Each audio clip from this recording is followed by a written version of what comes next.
It's month 2, time for the second block in our Block of the Month blanket project. Follow me to Bobble City. We're gonna be making bobbles in this blanket, in this square in the blanket. Block 2 is stripes in single crochet with fantastic pops of bobbles. So I'm gonna teach you how to make these bobbles.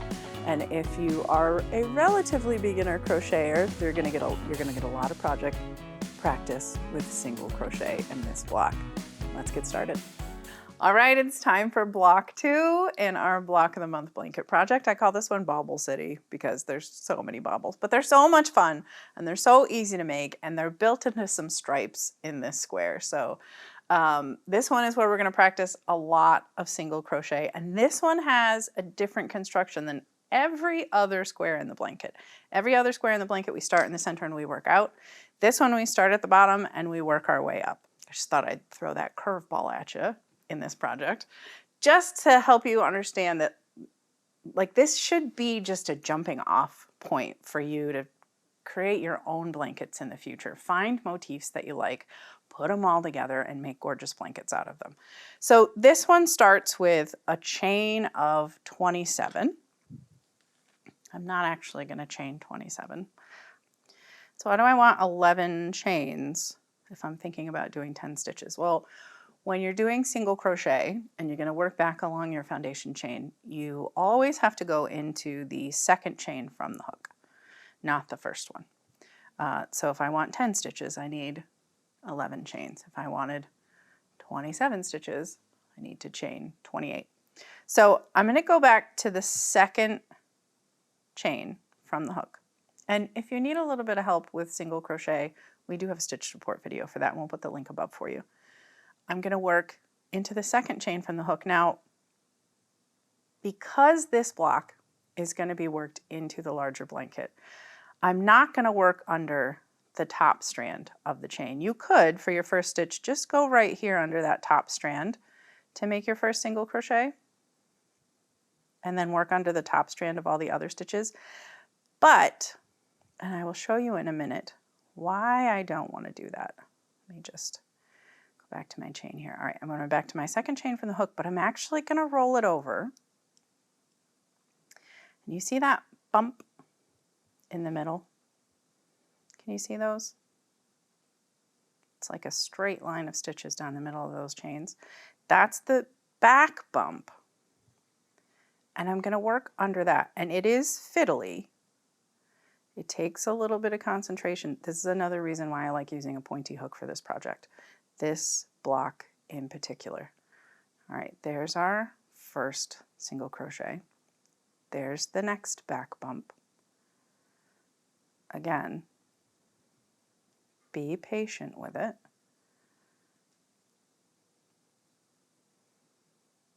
Next back bump. Again, push, a little bit of a wiggle. It's really fiddly, these first few stitches, because there's really nothing to hold on to. As you get a few more stitches done, there's a little more substance to it. You can see that I'm sort of using these fingers here to hold on to the stitches that I've made and put the whole thing under just the slightest amount of tension. And that helps me to work into those stitches a little easier. I'm not pulling on it. By no means am I yanking on this or putting a lot of tension on here, but just enough so that as I'm trying to push my hook through, there's a little bit of resistance in the chain that helps me get through that back bump a little bit easier than if it's just all flopsy. All right, I'm almost at the end here.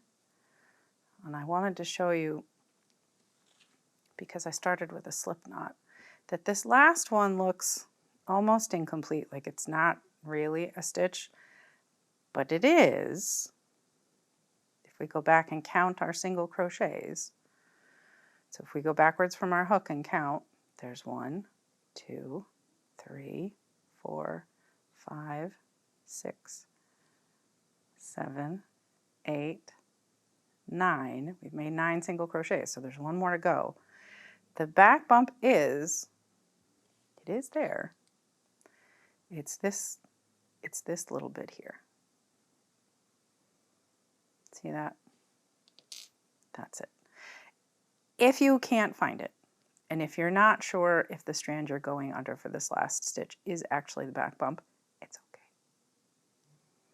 You can fudge it. Nobody will know. And that's your first row of single crochet done. So I'm going to give you a tip, because single crochet can throw newer crocheters. And if you've been making blankets and afghans for years, there's not a lot of solid single crochet in those projects, and people run into the problem where they're not quite sure where the last stitch of the row is, so they add an extra one, or they don't quite go far enough and your sides start to do funky things. This is my favorite tip to make sure that your sides stay nice and even. So we're going to chain one, we're going to turn the work over to start the second row. We're going to go into that first stitch. We're going to single crochet, and then I'm going to put a stitch marker in that stitch. So this loop on the hook is not a stitch, it's just the potential for the next stitch. If you look just behind it, you see those two strands? They look like a V. That's the top of this single crochet here that you just made. You're going to take your stitch marker and you're going to go under both of those. If it helps, you can go in this direction. It's the same way you would go in if you were going to put your hook into this stitch and then lock your stitch marker. This way, when we come back on the next row, you'll know that this is the last place you need to place a stitch. That way you won't stop too short and you won't go too far. So now I'm going to single crochet my way across this row, working one single crochet into each stitch. That's 3, 4, 5. Again, your block will have 27 stitches across the row.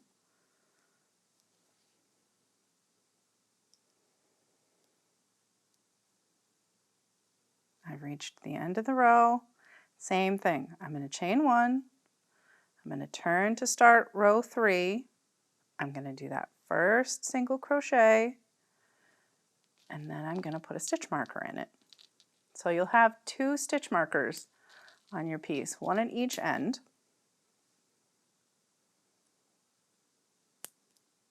That will keep you on track to keep your sides nice and straight. And then you just work right across. If you split your yarn, just take your time. You can work your way through it, or you can take that stitch out and redo it until you get to the other side. You can see this stitch marker lives in this stitch. I take it out. I know that where that stitch marker came out is where my last stitch of the row goes. Chain one, turn it over to start row 4, do my first single crochet, put that stitch marker right back in that stitch that you just made, and work your way across row 4. Now, remember I said we worked into the back bump, and I was going to show you why. So I'm actually going to change colors for the block here. So on this teeny tiny one, I worked into the top strand of that foundation chain.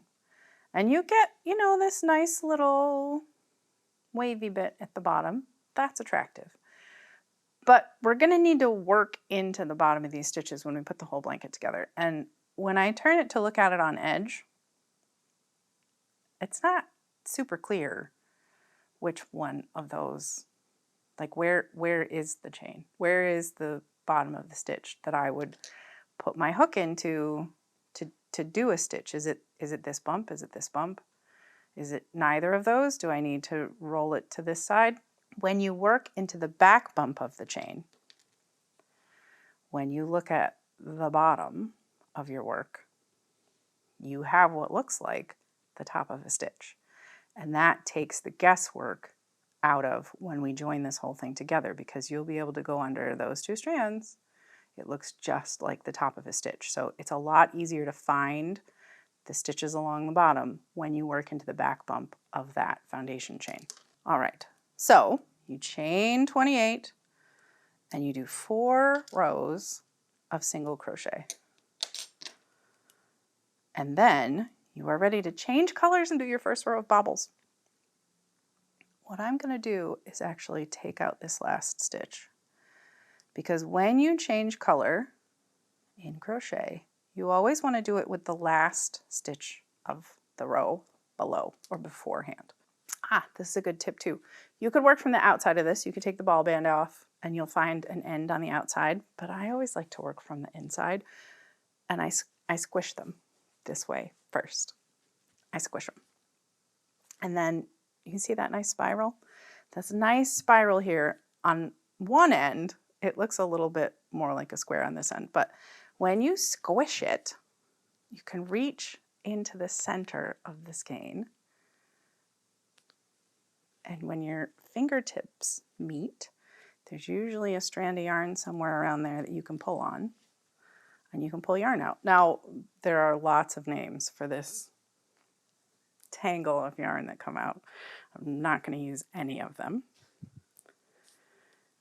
You can call it whatever you want. My kids had some choice names for it too. It's just a tangle of yarn. Sometimes it comes out really easy and there's no tangle at all. Sometimes you find the end super easy. Sometimes you don't. Nothing to get upset about or stressed out about. You just work your way through until you find the end. I like to work from the inside of the skein, because then if I have all of this in my project bag, the skein of yarn isn't having to roll around inside my project bag or on my table or falling off and hitting the floor and picking up cat hair or my hair or whatever else is on my floor, or in the bottom of my basket. Sometimes there's bits and pieces of sewing, and so there's little bits of cotton fiber, and this way it just stays put and the yarn pulls from the center.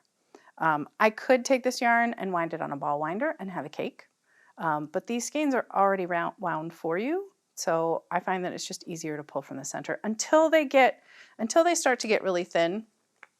So like this one, you can see there's not a whole lot of yarn left in here. It's probably less than half of the original skein.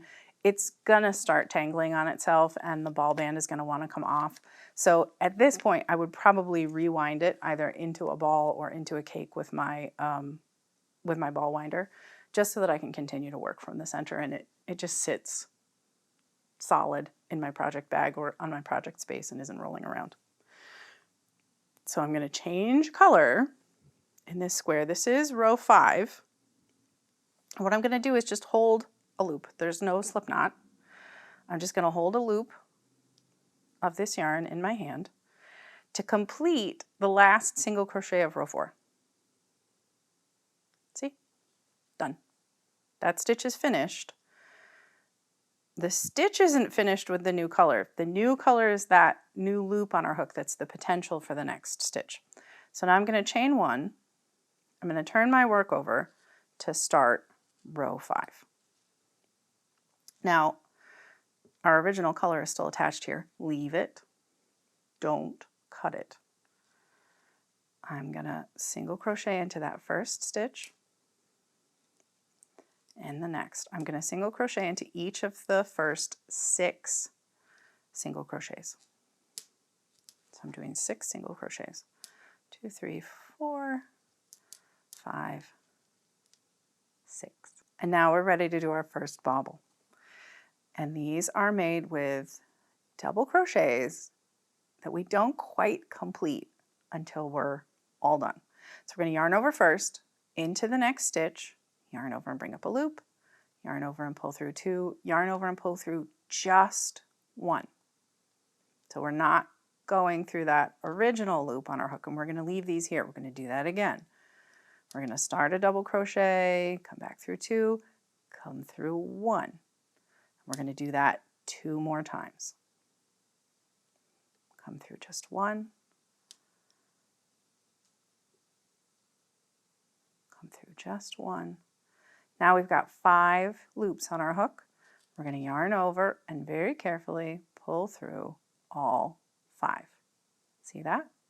Doesn't look like much of a bobble right now, but the next stitch we do is a single crochet. So that's going to crunch the top of this stitch down. Ready?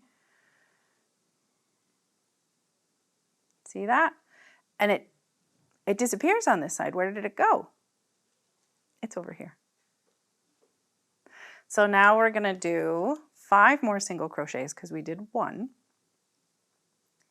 1, 2, 3, 4, 5, because we want 6 single crochets between our bobbles. Then we're going to do that bobble again. Start a double crochet. We stop by going through just 1 loop instead of the 2. Remember, we're going to do that 4 times.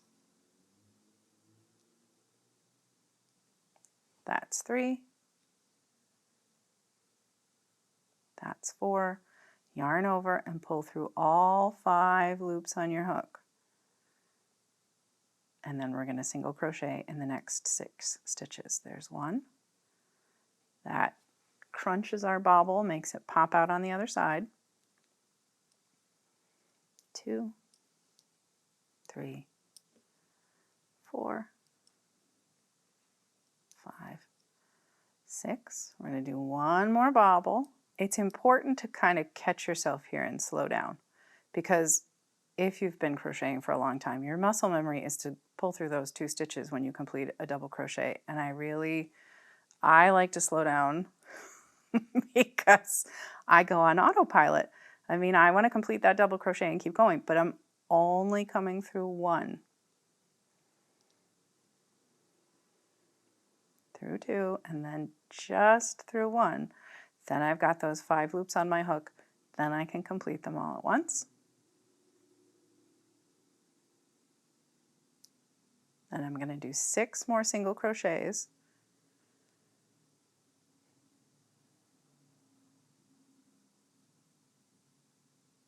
That first one crunches my bobble down.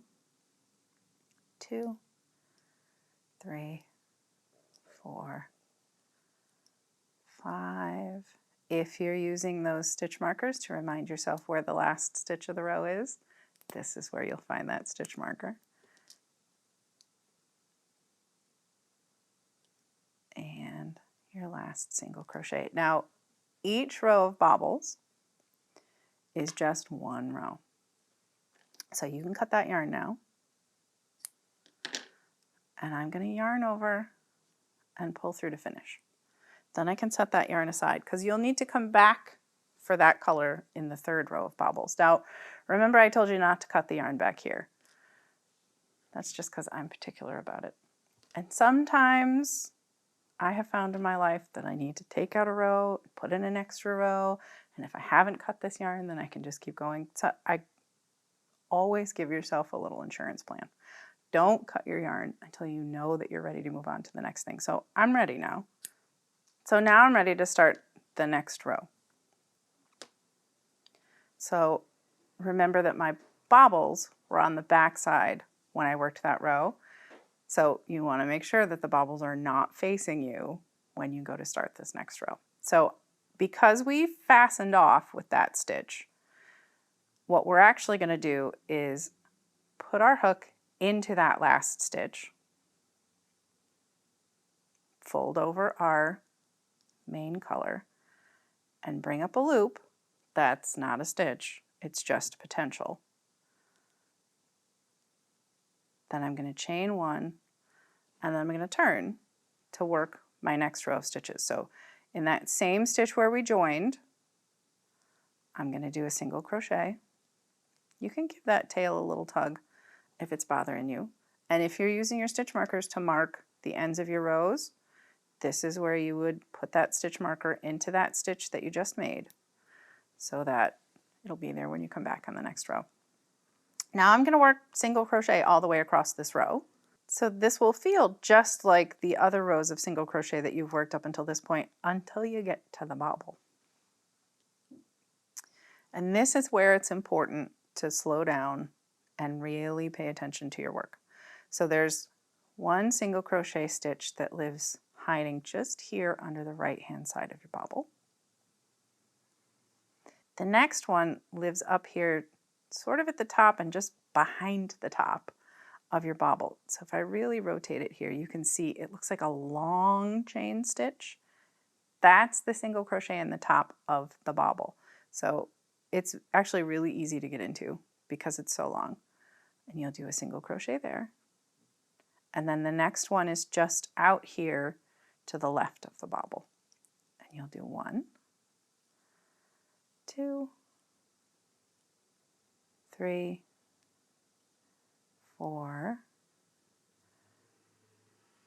5.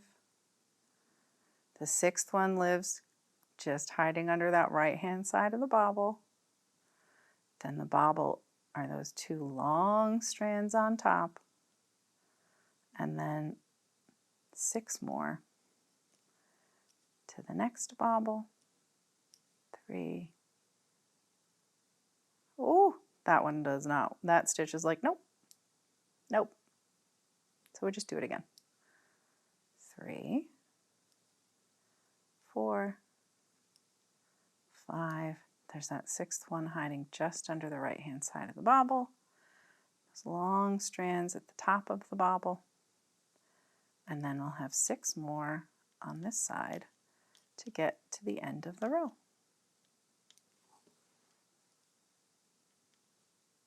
5 and 6. Now you go ahead and continue in your pattern. You're going to continue to work with this color for several more rows of single crochet. Then you'll do another row with bobbles. This one's a little bit offset from the first one that we did. Let me pull this in here so I can show it to you. And you can see it here in the yellow. So this is the row that we just did with the 3 bobbles. The next one that you do, you're going to do 5 rows of single crochet. The next one starts with 4 single crochet before you do the first bobble. Then you're going to do 5 single crochets, bobble, 5 single crochets, bobble, 5 single crochets, bobble, and then 4 single crochets on the end. Then you'll go back to 5 rows of single crochet, another row of this bobble row that we just did, 5 more rows of single crochet, a row with the 4 bobbles, 5 more rows of single crochet, a row with the 3 bobbles like we just did, and then you'll finish with 5 more rows of single crochet. And then that's that block. And then you can go ahead and block it as we did the first block, missed the back of it, pin it out, missed the front, let it dry. So you'll need to make 4 of these before we meet back here in April for block 3. I look forward to seeing you then. Happy crocheting!